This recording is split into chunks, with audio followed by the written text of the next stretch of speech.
নমস্কার বন্ধুরা, অনামিকার রান্নাঘরে আপনাদের সবাইকে স্বাগত। আজ আমি একদম সাদা সিম্পল মাছের ঝাল করে দেখাচ্ছি। রেসিপিটা কিন্তু দেখে নেবেন, খুব সিম্পলভাবে বানিয়েছি, আশা করি আপনাদের খুব ভালো লাগবে। তো বেশি দেরি না করে আমি আপনাদেরকে দেখিয়ে দিই। প্রথমেই একটা কড়াই নিয়েছি, কড়াইতে দিয়েছি সাদা তেল। তেলটা আমি খুব গরম করে নিয়েছি এবং কড়াইয়ের চারিপাশে আমি খুব ভালোভাবে ছাড়িয়ে নিচ্ছি। তো ভালোভাবে আমি লাগিয়ে নেওয়ার ফলে কি করছি দেখুন, তেলটা যেহেতু আমার গরম হয়ে গেছে, আর মাছটা ছাড়ার আগে তেলটা অবশ্যই চারিপাশে লাগিয়ে নেওয়াটা খুব জরুরি। কেন বলুন তো, না হলে কিন্তু মাছটা লেগে যেতে পারে কড়াইতে। তাই আপনাদেরকে আমি দেখাচ্ছি যে কিভাবে কড়াইয়ে তেলটা লাগিয়ে নেওয়া দরকার। আপনারা তো সবাই জানেন। তাই এবার আমার তেলটা খুব ভালোভাবে গরম হয়ে গেছে, একে একে আমি মাছগুলোকে ছেড়ে দেবো কড়ায়। প্রথমেই আমি একটা লেজা নিলাম, লেজাটা আমি মাছটা আমি প্রথমে কড়াইতে তেলেতে দিয়ে দিলাম। খুব আস্তে ধীরে এটা ছাড়তে হবে, নালে গরম তেল গায়ে ছিটকে আসার সম্ভাবনা থাকে। তাই খুব সাবধানের সাথে আপনাদের এই কাজটা অবশ্যই করতে হবে। এইখানে ছিটকে আসার ভয়টা থাকে, তাই আপনাদেরকে অতি সাবধানের সাহায্যে এই জিনিসটি করতে হবে। তো মাছটা আমি কড়াইতে ছেড়ে দিলাম। আমি 4টে মাছের রেসিপি এবং রুই মাছ দিয়ে করছি। আপনারা যে কোনো মাছ, ছোট বড় যে কোনো মাছ দিয়েই এই রেসিপিটা বানাতে পারেন। চট জলদি এটা বানা, আর খুব গরম গরম ভাতে খুব ভালো খেতেও লাগে। তাই আপনাদেরকে বলছি, আপনারা একবার প্লিজ আমার মতো এইরকম মাছের ঝাল বানিয়ে নেবেন। একবার ট্রাই তো করবেন, দেখে নেবেন কিভাবে আমি বানাচ্ছি। ভিডিওটা স্কিপ করবেন না। তো মাছের এক পিঠ খুব ভালোভাবে ভাজা হয়ে গেলে আমি অপর পিঠ কী করব, একটু উল্টে পাল্টে মাছগুলোকে ভেজে নেব। দেখতেই পাচ্ছেন মাছের এক পিঠ কিন্তু আমার ভাজা হয়ে গেছে। সেই জন্য আমি একটুখানি চেষ্টা করছি যে মাছগুলো অপর পিঠটা আমি উল্টে দিতে। দেখুন সব মাছগুলো আমি একসাথেই উল্টে দিচ্ছি। এক পিঠটা কিন্তু আমার খুব ভালোভাবে এক পিঠটা আমার ভাজা হয়ে গেছে, একদম লাল লাল করে ভেজে নিয়েছি এখানে।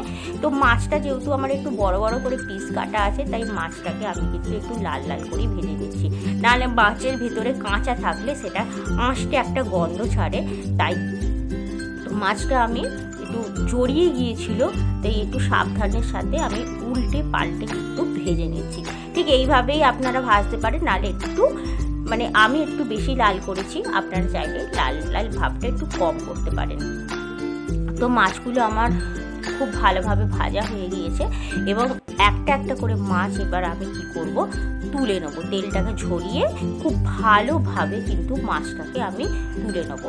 এর থেকে বেশি আমার মনে হয় আর ভাজার দরকার নেই। যেহেতু প্রথমেই আমার পেটিটা ভাজা হয়ে গিয়েছিল, পেটির মাছটা আমি তুলে নিলাম। এবার এই মাছগুলো আর একটুখানি নাড়াচাড়া করেই, যেহেতু ভালো করে আমার ভাজা হয়ে যাচ্ছে, তাই এই মাছগুলোকে আমি কিন্তু তুলে নেব। দেখুন এবার আমি এই মাছগুলোকে আস্তে ধীরে তেলটা ছড়িয়ে আমি তুলে নিচ্ছি।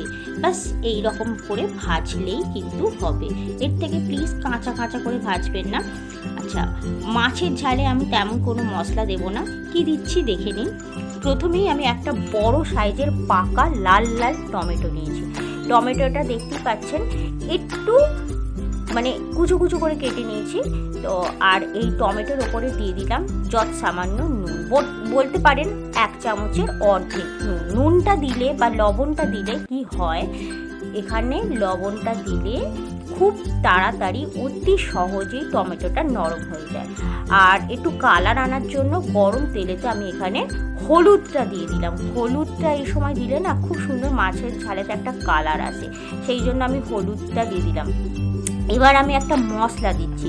দেখুন বিশেষ কিছু আমি মশলা এখানে দিচ্ছি না। এখানে আদা আর এখানে কি দিয়েছি, কাঁচা লঙ্কাকে আমি থেঁতো করে দিয়েছি, বেটে দিইনি, থেঁতো করে দিয়েছি। এখানে 4টে কাঁচা লঙ্কা আছে, খুব বেশি ঝাল না, তাই আমি 4টে কাঁচা লঙ্কা আর 1 ইঞ্চি আদাটাকে আমি থেঁতো করে দিয়েছি। বাস, এছাড়া কিন্তু আর কোনো এখানে মশলা নেই। আর আপনাদেরকে বলে দিই, দেখতেই পাচ্ছেন আমি কিন্তু লাল লঙ্কা যে গুঁড়ো লঙ্কাটা হয় সেটা কিন্তু আমি ইউজ করিনি।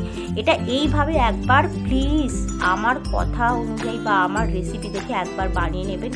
এত সুন্দর যে এই মাছের ঝালটা খুব তাড়াতাড়ি হয়ে যাও আর খেতেও খুব ভালো লাগে। একবার বানিয়ে নিয়ে দেখবেন। তো আমার রেসিপিটা যদি আপনাদের ভালো লেগে থাকে please please please like comment share. চ্যানেলটিকে প্লিজ এখনও যারা সাবস্ক্রাইব করেননি অবশ্যই সাবস্ক্রাইব করবেন। আর ফেসবুকে আমার একটি পেজ আছে, অবশ্যই সেটা ফলো করে নেবেন।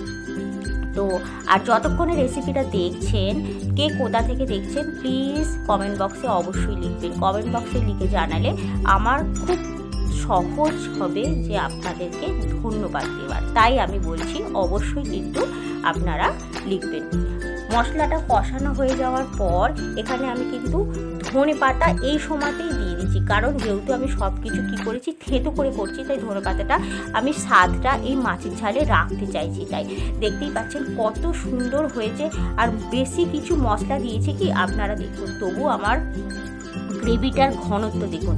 তো একটু ভালোভাবে কষাতে হবে, যেহেতু আমি আদাটাকে থেঁতো করে দিয়েছি, বা আপনারা গ্রেট করেও দিতে পারেন, কিন্তু আমি এখানে থেঁতো করে দিয়েছি। আর কাঁচা লঙ্কাটাও কিন্তু আমি থেঁতো করে দিয়েছি। তাই আমি পরিমাণ মতো জল দিয়ে দিলাম। গ্রেভিটা যতটা পরিমাণ আমি রাখতে চাইবো ঠিক ততটা পরিমাণে কিন্তু এখানে দিয়ে দিতে হবে জলটা।